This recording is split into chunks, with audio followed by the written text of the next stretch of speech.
Good afternoon, everybody, and welcome to this edition of Boards and Bits.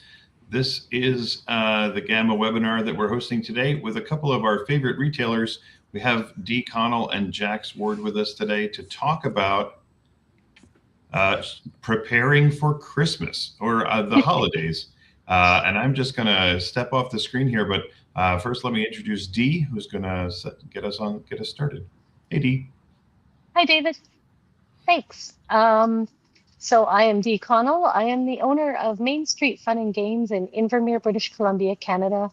I am a former Team Retail member, now emeritus, and still doing what we're doing. It's our 12th birthday today in our game store. So, yeah. I didn't know that. Happy birthday. Thanks. We made it 12 years today. That's amazing. Yeah.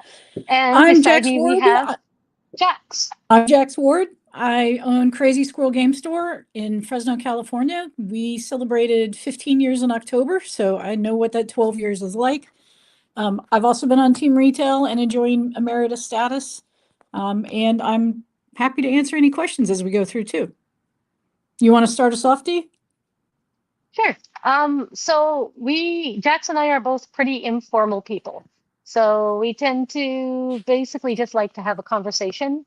So if people have questions, by all means, throw them out there. We love to answer questions. Last night, she and I sat down together and made a Google Doc of all the things we wanted to talk about. There is no way we'll be able to cover it in the time that we have, but what we're going to do, we gave the doc to David and he has posted it on the screen there. Download it, add it to whatever app you use to type things in. And if you're with us live or even not, just follow along and you can add notes as we chat, or you can expand on any of the areas that we talk about if you're watching the seminar in the future. Yeah, what do you think, Jax? This should Where be should good. we start? Well, I like to start off with, should you do sales? How should you do sales? It's the glorious retail season. Like, are you trying to get stuff out of your store or are you trying to make money? Like, that's kind of the big difference, right? We don't run a ton of sales between, I'm in America, between Thanksgiving and Christmas. We will do Small Business Saturday, and we can talk more in depth on how Dee and I decide what's going to go on sale. And then we do end of year sales. So after Christmas, but before I have to pay property taxes on it. Yeah, exactly. But how do you decide what you're going to put on sale? That is a question. In my store, when we do it, I walk around the store and I decide what I want to keep and what I want to, if it left my store, I wouldn't be sad to replace it with something else. Things that have moved slowly or didn't hit the way I thought it would for either our tourist or local market. And we have two very distinct markets.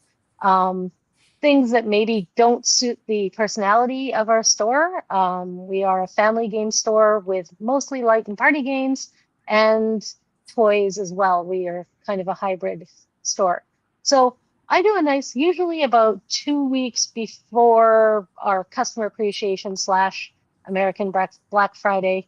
I do a walk around the store and then I decide what I want to leave so I can replace it with things that are going to make me money. So yeah, that's how I decide what goes on sale. What about you, Jax? I will often refer to like a dusty inventory report. What's been in my store and hasn't sold anything in 3 to 6 months. I do the same thing. I do that kind of gut feeling walk around where you're like, I feel like it's done what it can do in my store. And I know that do you do the mystery game thing every year or just some years? Yeah. So starting in June, what we do, and I know it's early, I mean, it's June now, and it feels like it's too early to start thinking about Christmas, but we absolutely are, even in my busy, because my tourist season is July and August, and that's we're busier then than Christmas. But even now I'm starting to look at what I'm going to pull off the shelves because it's just not working for us. And I take those games, I save them up, and then I wrap them and sell them usually at about 50 to 60% off, wrapped as mystery games. It is a huge success for us in our store. People come back year after year. Those go on sale usually the first week of November and are mostly sold out just at the beginning of December. We try very hard to clear out as much of it as we can so we have the space again to put the things that are going to make us money. But the mystery games have been a huge success. Don't be afraid to get rid of stuff that's holding up space on your shelves before Christmas, particularly Right. because you're going to make money. Yeah, you gotta, it has taken me years to be really comfortable with walking around the store and just deciding what needs to go. Yeah. Mystery games weirdly don't do as well for us. We do some other stuff to help compensate for that, but we're not going to put the hot item on sale because the hot item is going to sell. And I would like to make my margin on that to make up for the fact that I've made some inventory mistakes during the year. If anybody needs some title blades too, come write me. It's what, like, games can be hot nationwide, whatever your nation is, and just not do well locally for you. Yeah. So the Dusty inventory report helps me because if I have data that says like, yes, this game that you might love, nobody else does, lets me get rid of it. And then because I know it is an issue for me, I have a very hard block on tossing stuff out of the store. We have a very serious, silly solution. We have one small shelf in our stock room that I will put stuff on it and it just disappears. Like the staff knows if there's stuff on it. I don't really care what happens to that, but I can't physically take it out to the garbage. So yeah, that has helped us a lot. Yeah. One thing I do like with our mystery games is we do not give away a lot of information. Again, they are mystery games. So we will take we build a tag that basically has some very basic information. We have the age the game is for, the level of the game, how many players, and how long it takes to play. So that way they kind of get an idea of what the type of commitment is. I'll often put a single word descriptor that says pirates or or some other futuristic or something like that, just to give them a little taste of what it might, what the theme might be. But for the most part, they're buying them blind and they just keep buying them. So one thing that works for us, we don't do it with board games, but we do it with Pokemon, we do it with Magic, and we do it with D&D, is we create mystery bags. So on a year that is not this year, on a year when you have access to Pokemon, you will inevitably have, there'll be a bad set somewhere and you have some stuff. So a Pokemon bag, we will sell at $30. I do the math on that. Sometimes those bags are there to get product out of the store and get cash flow. And sometimes those bags are there to make profit. So you really have to think what that is. But the Pokemon bags, we started 6 or 7 years ago because, you get everybody's like grandma and uncle, and they come in and they say, oh, I know my relative plays this, but I don't know anything about it. So now we can say, here's a bag that I know is in your price range because I know my demographics. If the kid is like this age, we know they're going to like this Pokemon bag. We also tell them if the person you're shopping for is a collector, you need to come back with more information for us to fulfill that. But like our D&D bags, super popular now. We'll sell Pokemon. I'll sell as many of them as I can make, which is usually 4 or 5 dozen. Magic, we do it a little less, but we also tie those into an older demographic. And then our D&D bags will go through 4 or 5 dozen. And they've got like maybe a small miniature in there, a set of dice. We carry a lot of accessories for that, candles or things like that. And they do very well for us. That's one thing I haven't tried yet. I really have to get on the bag train. That sounds like, and they'd be fun to build too. When you can find the right products to get into them, I think bags would be a really fun way to do it. It is. It's a good time. The one thing for Christine with the blind games and only giving them information, I think that's good too. I will caution because I have made this mistake. I tend to say mystery bags, mystery games, mystery loot. And that's because we once had a family in shopping for the holidays and I was pitching them the blind boxes And as it turned out, the son was actually blind. So I got not a great reception from them. And I learned my lesson. And that's why I go with mystery these days. That's good. That's good input. It was so much fun just looking down and realizing, oh, your son can't see. I'm an idiot. Oh dear. Other things that we do pre-Christmas, pre-big holiday season, is do that last final prep and or stock ordering your stock. November is not the time to order your Christmas stock. You want to plan in August and September for what you're going to bring in for basically the beginning of or end of October. I don't know about you, but I have customers that start shopping for Christmas, well, now, but even that first nip of cool weather, and from Canada, so that happens in August. And that's when they start thinking, oh gosh, I need to buy my Christmas presents now. So yeah, we start, I used to wait and do my orders for the holidays in like October. And then COVID and everything happened. And now I have to make those orders in September, which means I'm thinking about them in August. And for those of you in America, you should be aware that on big election years, especially like presidential election years, or as I'm going to guess this year with the midterms, people stop buying things in October. Like October will be a flat month at best. The day after the elections in November, things will pick up, but don't get worried when October is like really slow. We get it especially slow because our county fair is then, and the county fair is super popular here. But if I waited for the first cool breeze, that would be like, I don't know, January for me.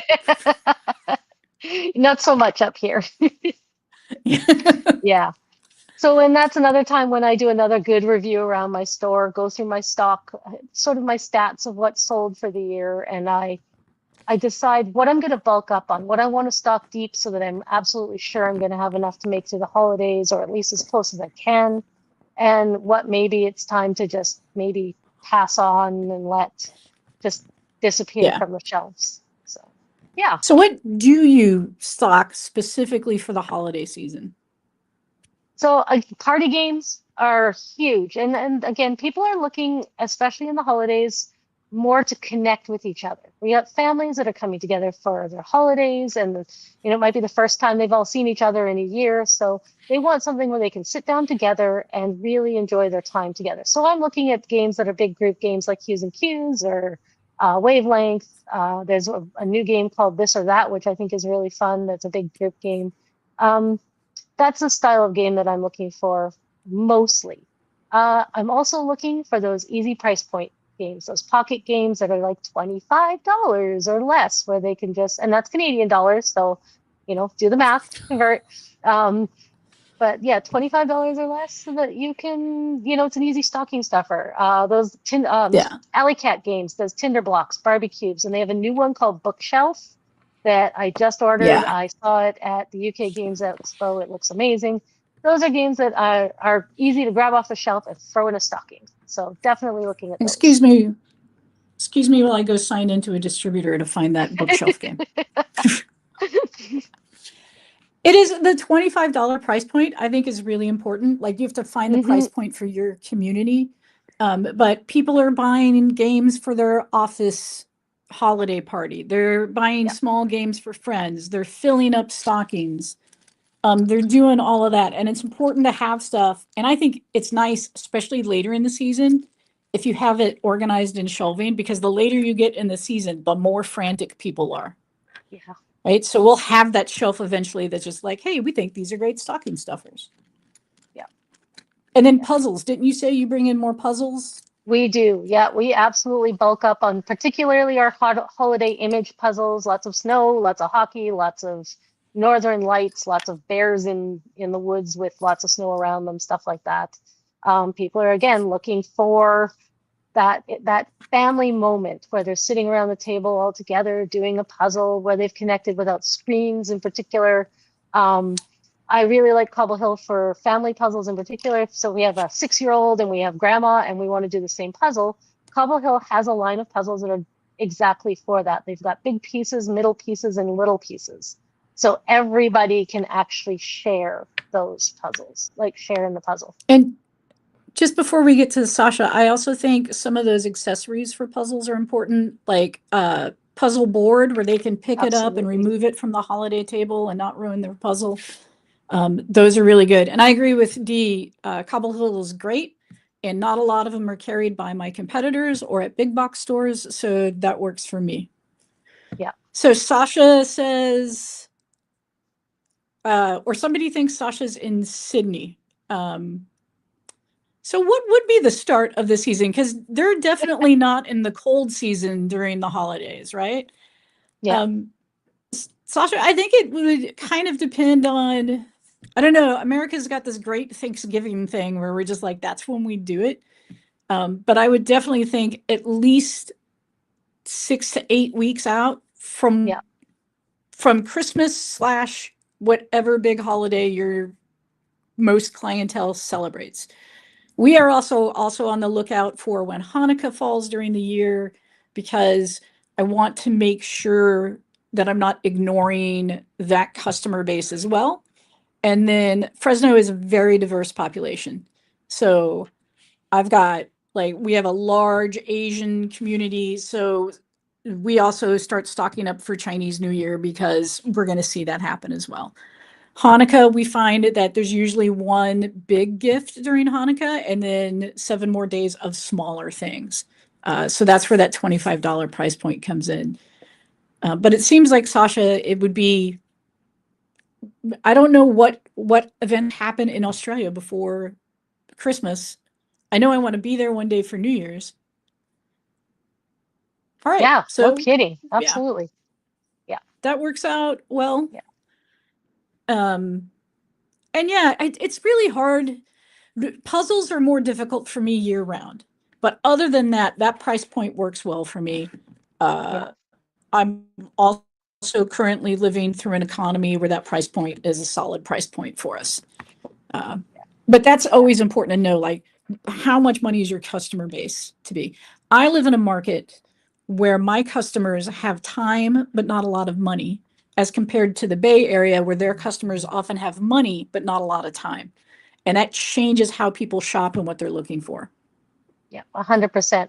I live in a very split market as well. I have tourists looking for the quick, fun activities, but I also have cabiners and locals who are looking for a lower price point, more focused activity for their family that can go longer term.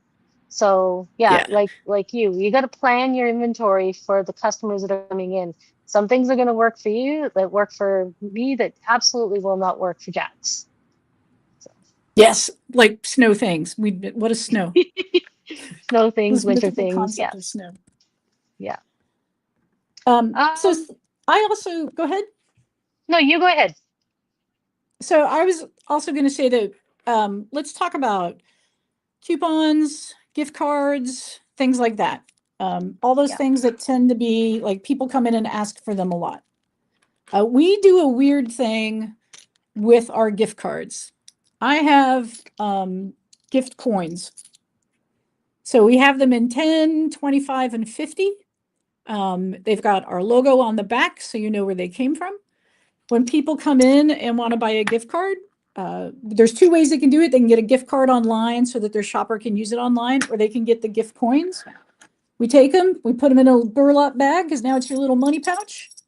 If you get, more than one, they're going to jingle. And then we stick like one of our pins in it, or one of our stickers in it, just so they know what it is.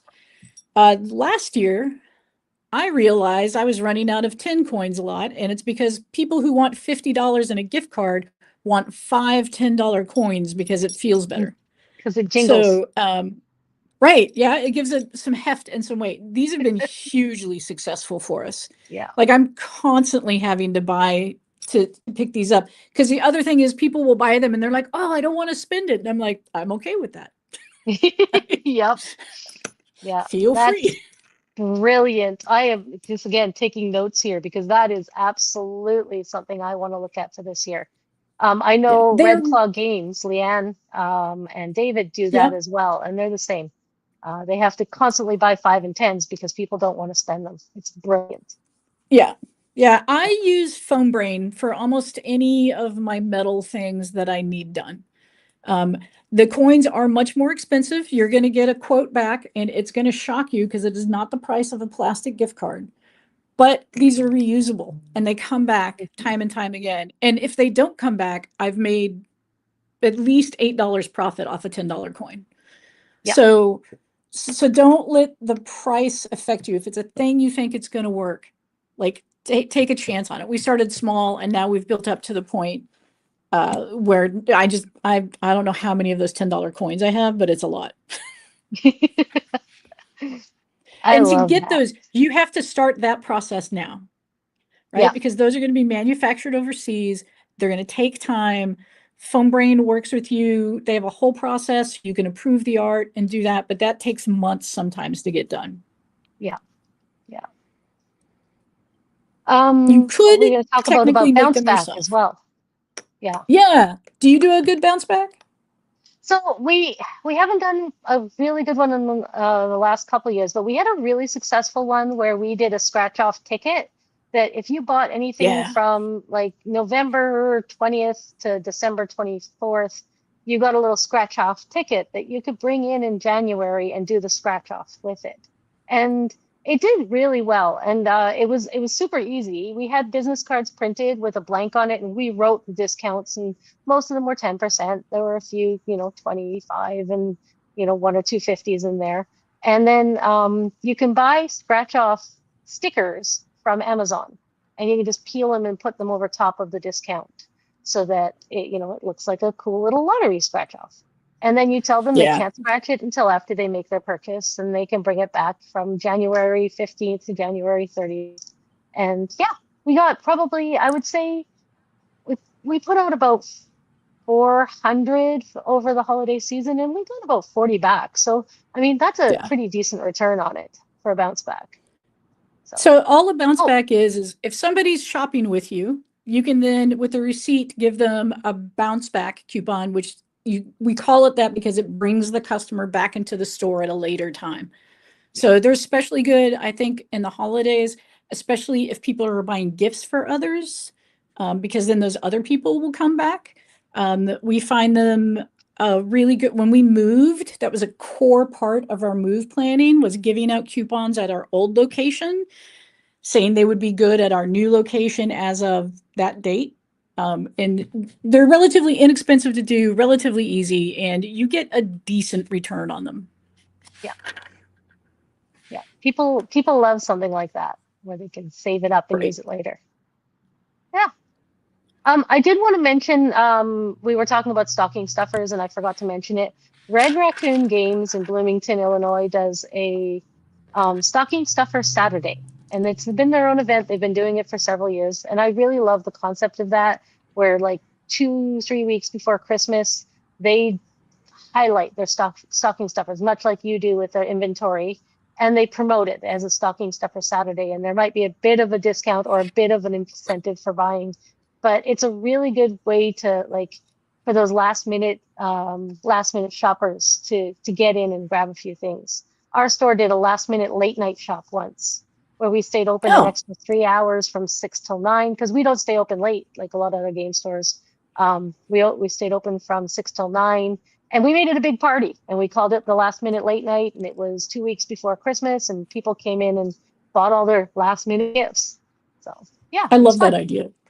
Yeah. We about every 2 or 3 years, we do our version of the stocking stuffer sale. Yep.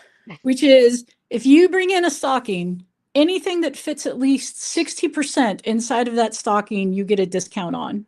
Which and then people will be like, any stocking? So we had a dude come in with a 5-foot tall stocking that was like, he wanted Twilight Imperium. So he had his mom sew him a giant stocking so he could get it. It was the That's best amazing. piece of marketing I had that holiday season, right? I took a picture of it, how happy he was. And while we lost a little money on that, we didn't lose money. We just didn't make as much as we normally do. Yeah. It brought more people in. Yeah, I love that. That's So, really fun. It every year somebody goes ham, and I love it every year. And then stocking stuffers, really easy things. Like you guys are probably already carrying a bunch of flexi animals and things. Yeah. But these do so well for us. And these we put at point of purchase. Yep. We also Oh, yeah. have a bowl of metal D20s that cost $10 right there at point of purchase. I can't keep that bowl full. That's how well those do. Yeah. They're great because they're just a little $2, $3, $4, $5 out of your pocket. And Yeah, you go home with something, a cute little treasure. you do. We sell these all the time. It's amazing. $2 gel pens. We get all kinds of gel pens through BC Mini. Those are great stocking Yeah. stuffers. They're very inexpensive. We're across the street from a junior high, so it also puts it at the price point where the kids can buy stuff at their. Yeah. So yeah. And I kind of wanted to talk a little bit about events that we do Sure. around that time. So we've already talked about some of the special sales that we do. I love the late night shopping. I might have to take that. Yeah. We celebrate Small Business Saturday. We don't do Small Business Friday. On small business, or we don't do Black Friday. On Black Friday, we basically market ourselves as, are you tired of shopping, or did you have to drop somebody off at the major shopping center that's near us? Come to Crazy Squirrel. We've got games you can play and things like that. And we see a little bit of that. But then on Small Business Saturday, for the past few years, we've done a choose your own adventure sale. So you choose off of a chart what kind of gamer you are. And there are multiple different ways to save money in this store. So it started small and now it's this ridiculous thing. And I swear I'm going to have to start making like merit badges for it because it turns out really well. I need more information. I love that. I'll send you. We've got the flyers from the past couple of years, and you have to be really delicate on some of those sales days because like different places have different maps. So you have to make sure you're not breaking a map for that reason, which means whenever we put Games Workshop on sale, we just use the phrase like deal's so good the emperor won't let us tell you. Right. And that's people know that's our code word for, oh, we're going to save some money. Yeah. Yeah. That's awesome. I do like that Crazy Squirrel, the 5-room dungeon. Maybe I will redo that this year. That makes sense. No But kidding. like that's been a good sale for us. We do a couple of things that not a lot of other people do. We for the past 2 years have been holding craft fairs in the store. So we rent out tables in our open gaming space and local artists rent those tables. It's a pretty nominal fee right now. It's like $50 a table. We limit it to 10 tables so that we're not overly crushed. And we tend to do those like super early in the season, maybe even October-ish in the season. And then some like right before Valentine's Day. And so those artists can come in. We make sure they have business licenses and things like that. They can sell their wares that day. We get a ton of people in for that because we promote it as like, find the special gift you're not going to find anywhere else. Our artists now love it. In fact, our artists, we had to set up a rule that whoever's been at the craft fair before gets first priority because they've supported us. So it's a huge thing. And then another thing we lean into is we do a lot of arts and crafts at the store anyway. So we started like right after we reopened after COVID, and we do a make a decoration day. So I will go out to the local craft stores like Michael's or, RIP Joann's. We'll buy their blank wooden things, the empty globes, more glitter than any human should ever have. And we advertise that day as like, come in, if you make a $10 purchase, you can come in and make a decoration for Christmas or Hanukkah or whatever you want. And we have one family where it's a tradition now. They come back every year. Their child made their very first holiday decoration in my store. And that's amazing, right? That's great. I'm going to see them every year. It doesn't cost us a ton of money because especially if you find it, you'll find that Michael's puts craft stuff on sale like a month before the holiday. Yeah. And if you go there afterwards, you can always get it really good. And then I just learned to hate glitter again every year. Every year around Christmas, I'm like, why can't this come out of my cart? It's a lesson we never learn, ever. Exactly. Ever. some of our events, like so I'm one of the very few game stores that I know of that doesn't actually have an OP space. We don't do organized play, so we do things that are come in, do something fun, and then leave within our space. I do a lot of evening stuff for things like that. Like we were saying, the last minute late night. We do a VIP customer appreciation night. Usually we kick that off the week before. In Canada, it's Remembrance Day, so November 11th, the weekend before that. Because that's kind of after Remembrance Day, Christmas basically starts, the steamroll starts at that point. So the week before, we do a VIP customer appreciation night. And as much as I don't want to say it's a Christmas event, everyone's shopping for their holidays at that point. And we tend to give a little bit more points. Like we do a loyalty points program, so we'll give some points. We usually double discount or double points, and so instead of a 5% back in points, they get 10% back for that one night. And people go nuts for that one. And the other one that it's the store beside us does it. They're the bookstore, so they get this event. I want to do it someday, but it's called the Tales from the Vinyl Cafe night. And I don't know if this is definitely a Canadian. We're going big Canadian here right now. There is a radio series done by a Canadian artist named Stuart McLean. And he does a show called Tales from the Vinyl Cafe. It's about a guy who runs a record store.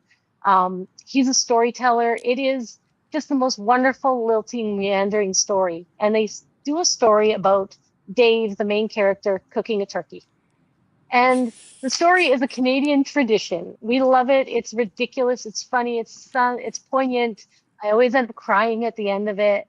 But the bookstore has started doing that the last 3 years.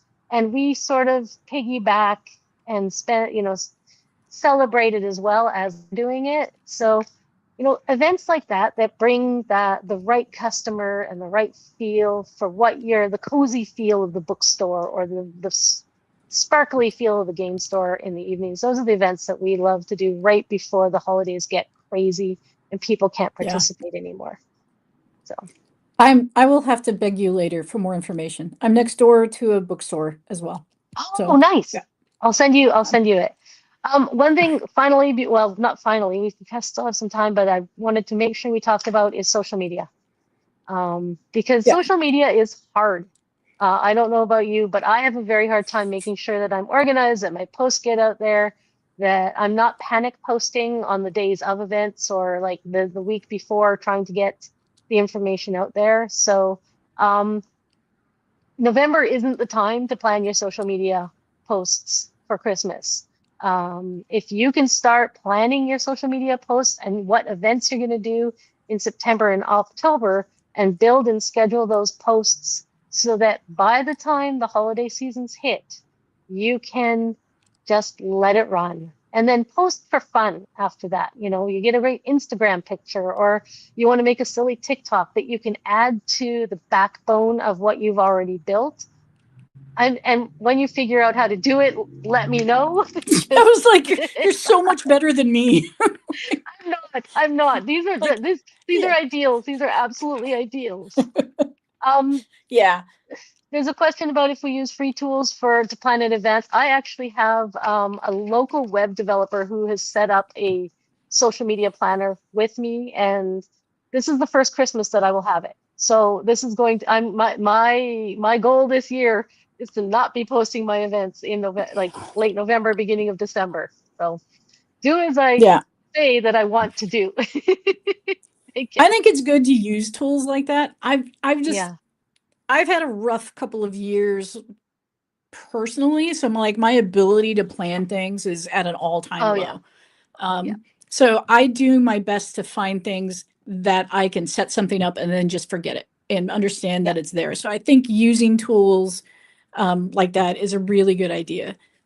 And something I try to get my team to understand every day is putting a notice in our Discord server is not what we're trying to do. Those people are already our customers. We need to be putting notices in places where new people can find us. Yeah. Because our current customers, they're going to find us anyway. So And for some reason that's hard. I don't know why it's hard. Part of it is people don't like part of it is I was a copy editor in a previous life. Everybody thinks I'm judging their spelling. And I'm like, I'm not, I swear. But I think it's important to do that. We also do some actual hard copy marketing. So I'm trying to get something in town started that we call the Central Valley Nerd Guild. Nice. So we actually last year did a point of purchase map that you could put up front, and we worked with 4 other companies / stores in town. It was us, an escape room, a used bookstore, our board game cafe in town, and one of my competitors, because I'm insane. And we made a little map, and we each had a little coupon on the bottom of it. And so it gave us a way to promote other places that we knew people were going to shop anyway. And when you refer somebody, even if it's to a competitor, I think most times you look good doing that, because people are like, oh, it feels like you're confident enough to say, yeah, go try this other shop. I think they're good, but also I think I'm better. So, but that was pretty useful last year. And then we got some data to track and see how it did. So we're trying to actively work with other related stores in town, which is very uncomfortable, and we should have a whole phone call about that. That is brilliant. Lynn Podian was telling us just recently they organized a downtown wine walk in their store or in their community, and I love that. I really love that idea. But you could do a hot chocolate walk as well. I think there's another. I don't know if it was Lynn that did that one as well, but it's just the customers walking down the street, going store to store, drinking hot chocolate. I love that idea. Right? I think that would be great. Yeah. I don't know if I live in the area that would do that, but that sounds great to me. All right, I'm taking a little look at our notes to see if there's anything big we didn't cover. We do a massive end of year sale. I don't like to pay property taxes, so and I don't like to take inventory. So the day after Christmas, we have a sale that is basically get everything out of the store, right? Because most of the really wanted stuff is already gone. And a lot of the stuff I have left, unless it is a game that came out the day before Christmas, which happens every year, then it lets me get some of that off of the books. And I also then start pulling stuff out that I know, like, this is going to be my donation pile for next year. When somebody comes in and asks for a donation, these are the games that they will get. Yeah. Just wanted to point out Christine's comment. They do a cookie crawl at Christmas. I mean, who doesn't love cookies? We do a cookie That's exchange. Brilliant. Oh, that's we cool. do a cookie exchange in the store. So nice. It's modified from the first years. So people have to sign up to be in the cookie exchange. They need to bring at least 2 dozen cookies. They do not have to cook them because we know, right? Yeah. And then we get all the cookies in a room, a bunch of us glove up and mask up, and we make then plates with all of the different cookies. So you get to try like at least 11 different other cookies. I love that. It's been really popular. It's more we tried to do like a white elephant gift exchange that died on the vine, but the cookie exchange is where it's at. I am and we just do the clubs and masks now. See, I didn't. Plus I have our notes, but I didn't take notes. I'm gonna need to watch this over again so I can take notes. I feel that. I feel that deeply. Really talked about is economics, and you had mentioned that particularly this year. It's an odd year economically. We've got election coming for you guys up. I think we're going to see shortages in a lot of things that we really, the popular stuff. I don't know about you guys, but we haven't had a restock of Hot Streak all year. So, and it's a game that I know is very popular that we haven't even been able to get our hands on. So being flexible in your inventory and finding gems that maybe aren't in the big box stores, but are more plentiful in distribution, or even going direct with smaller publishers. Those are things that I think as game stores, we're going to have to look at this year. Fair has some great stuff as well. So I think. See, this is another game I got to go find now.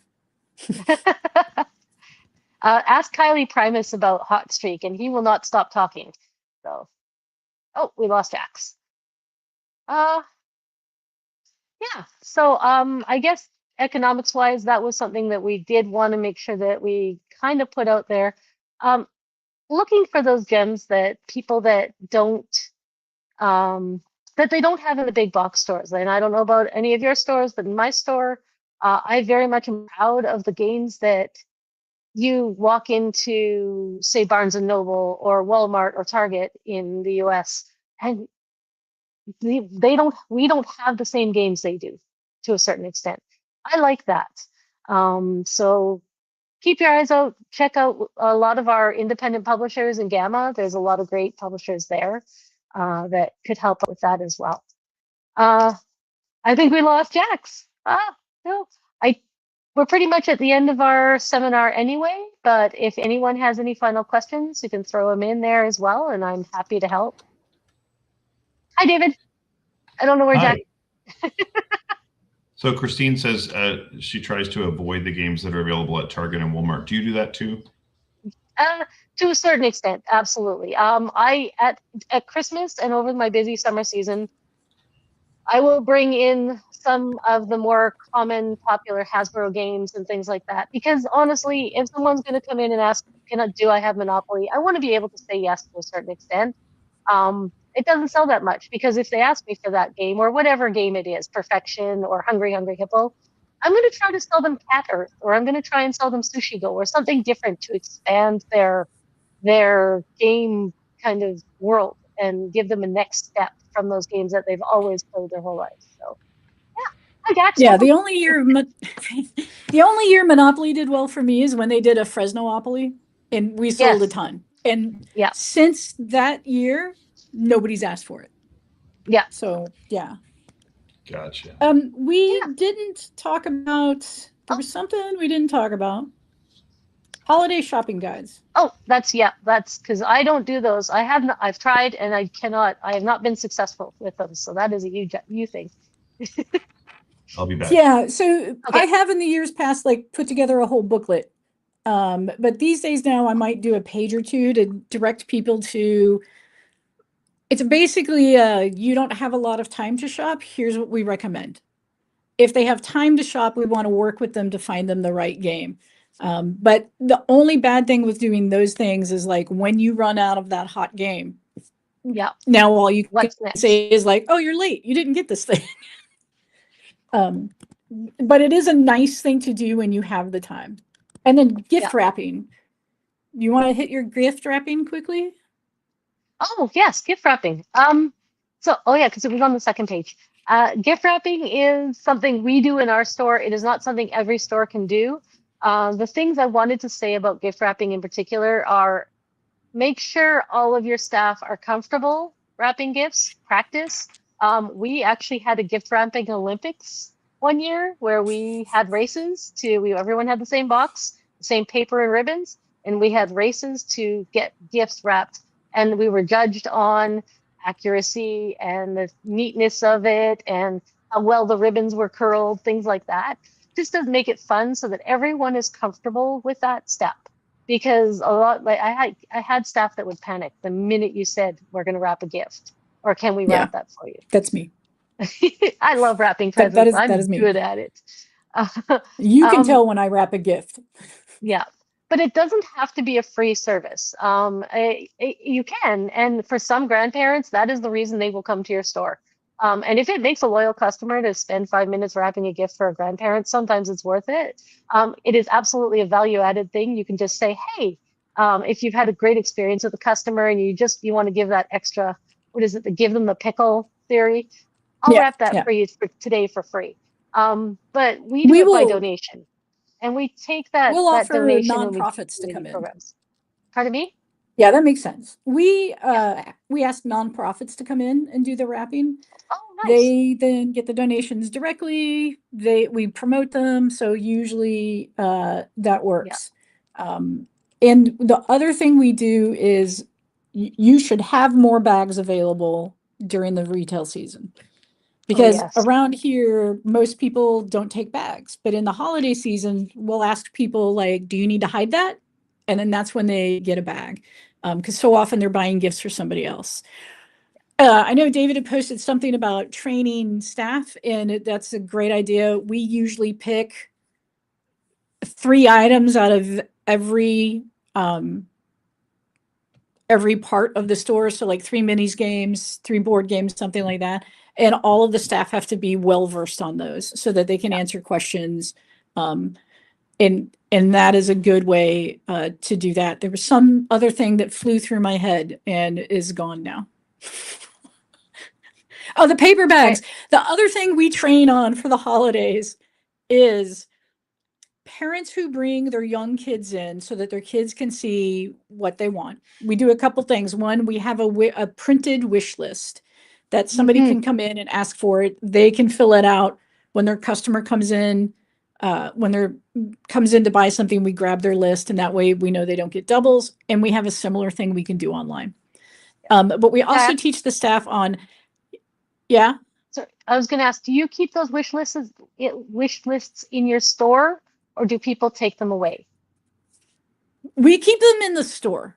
So Okay, we'll photocopy it for them if they want one, but we have a big 3-ring binder of those things. Yeah. And then we've got the thing on the website that allows them to make a wish list and just email it to somebody. And that works out really well. We also teach our staff at that time how to hide the fact that parents are buying a game for their child who is probably in the store. Yeah. So like the art of the subtle move, how to put it in a bag, how to distract the kids so somebody else the cash wrap can do it. And that's just a little thing that people notice and are very appreciative of. Yeah. And it, and we know during that season too, we have a couple families where their kids are at the age where they're learning about money. So we're going to try this year to have a kids shopping day where they can take as much time as they want to figure out how much things cost and things like that. I love that. It's been really good. Nice. Yeah. All right. Christine says, if you like Monopoly, try Catan.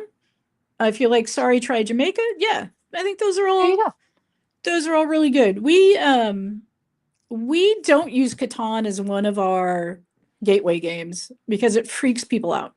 It doesn't have a board; they get confused. Ticket to Ride is the one we use as our gateway game, usually more or like a Castle Panic, something like that.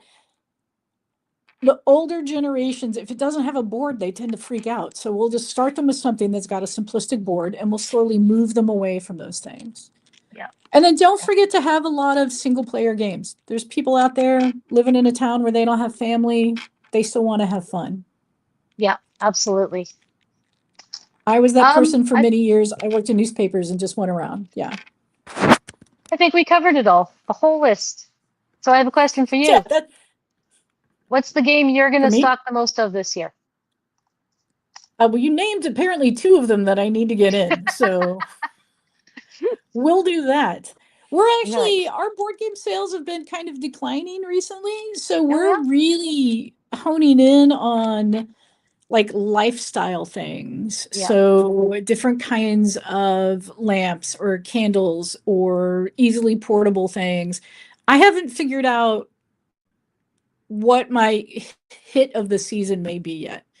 But my guess is in board games, we'll find like one big crunchy game and then a number of smaller games that are easier to get into. I also been fortunate that I've got a couple of game developers in town who do party games. So when I walk people over to, oh, this is also designed by the guy who's across the street from us, like that helps out a lot. Yeah. And that is rare. Well, we didn't really touch on lifestyle stuff, but that is another thing. If you have a game store and you're not stocking things like, the handcrafts book nooks or candles or things like that, they're great additions to what you're carrying in your store already. We started carrying used a new Lego last year.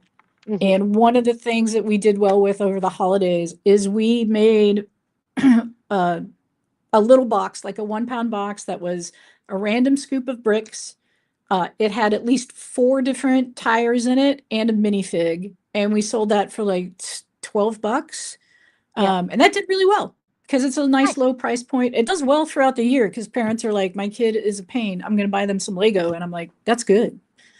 Perfect. Do that. But the Legos, I think, is where we're going to be. Like when we started to have issues in the economy early in last year, we started looking for things that are either used, so I don't have to worry about tariffs, or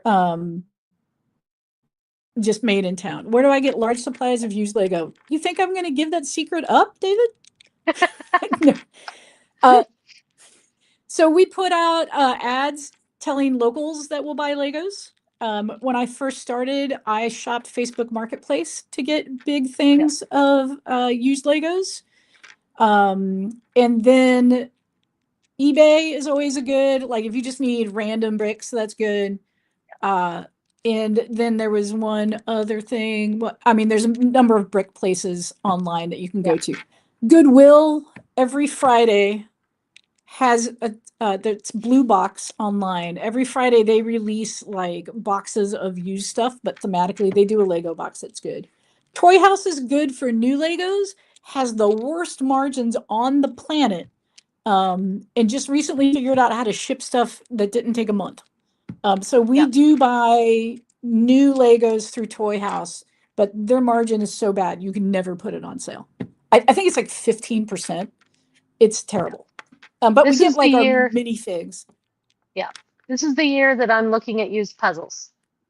So like your used Lego program, I want to do some used puzzle program in our store, just to, again, with the shortages and things the way they are, kind of give myself a good bit of space to find another revenue stream. So yeah.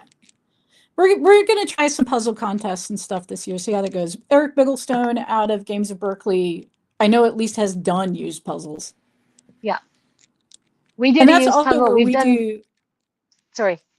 We've done 2 used puzzle contests now, Jax, and it is so much fun. You get so into it, you're going to love it. Yeah.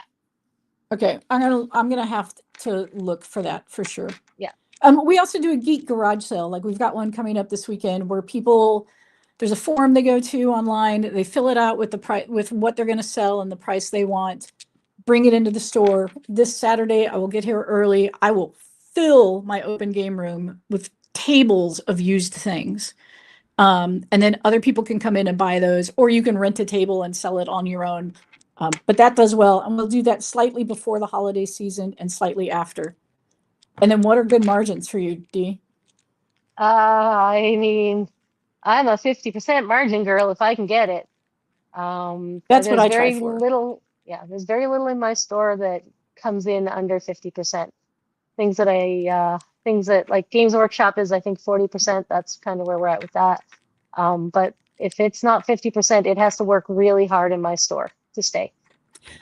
Especially for a low price point game. If it's a $25 game and I'm making $2 on it, that's not it. But 50% is what we should shoot for.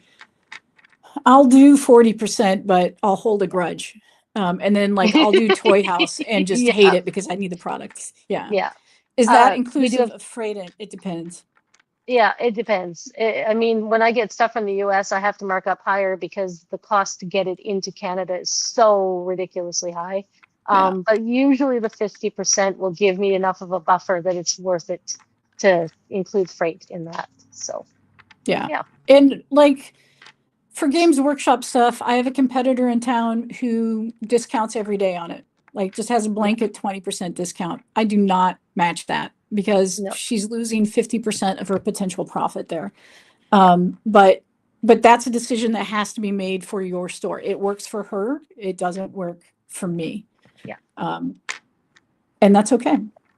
Yeah. You know, my big item this year, the thing I'm going to sell the most of, paint. I don't even sell that many minis. I have 8 lines of paint in the store. Wow. I don't know how that works. Yeah, that's amazing. It's ridiculous. Yeah, but you just keep selling it. Yeah, I mean, yeah. So, and is that inclusive of freight in? Party games usually, even if it's freight in, it's relatively small. Yeah, it's those big games that have the hit, or the heavy games, like a card game is heavier, so costs more. Yeah, I like to hit. Any other questions out there? Yeah, not that we get free freight in Canada much, but if there is a free freight threshold, I just like to hit that. If I can plan my orders around that, then I do that. So we do our best to do that. It's been a weird year. It has been a weird year. Like, things show up. Like I've had at least 2 or 3 times this year things show up that were COD for the tariffs that were put on them after I ordered them. So you just kind Oh. of got to roll with that. Yeah. And All right. I'll put my email address in the comments. Yeah. And you can always, I can't always respond right away, but I will try to. And if you have great ideas that you didn't get a chance to say here, share them on the Gamma page, share them on the Gamma retailer education page. Like, we all do better when we work together. Yeah, absolutely. All right. Somebody says the stream crashed. Oh no. That's weird. Okay. We're done anyway. Bye, stream. Bye. Just in case the stream isn't over, hey, I just want to take a moment to thank the both of you for spending this time having a great conversation with each other and doing that in front of a bunch of people. I learned a lot. I can't imagine if somebody's actually in retail or learned something. Probably a lot as well. This has been a lot of fun. Thank you so much. It really was. Thanks, David. Thank you. Thanks. Yeah. Thanks. My pleasure. Just don't go anywhere. We're going to stop this stream and then I've got a couple of things to say. Okay. Bye, everybody. Bye, everyone.